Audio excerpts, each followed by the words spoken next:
today we're at Lion Vision, and for me this is really exciting, as actually I've been keeping an eye on this company for over a year. And I said, what's that? And it was a little bit top secret, but this was essentially something to do with machine learning, looking at all the waste streams. We're doing vision-based machine learning, so detecting any sort of hazardous waste really that people want to be detected. I love your point about saying anyone could get involved in this, and of course there's so many online resources of training, but of course you've got thousands of pounds worth of incredibly sophisticated stuff here.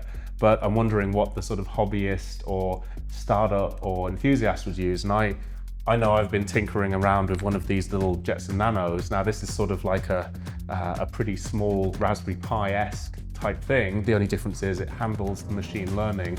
But of course, this isn't anywhere near as powerful as the stuff you're doing, is it? No, so we're using NVidia GPUs in our system, and obviously, yeah, that's a little bit above. But you know, I did plenty of development work on Jetson Nanos back when I was at university doing various machine learning projects. So no, it's a good entry point for at-home projects or simple implementations in industry potentially.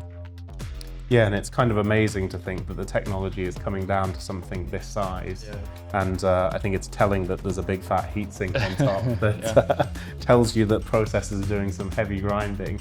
But yeah, for me, I sort of wonder if I was to go home and organize some things in my workshop, I could maybe do something maybe at the level of like we did with the suites. But I think I'm probably going to struggle to do something as sophisticated as this.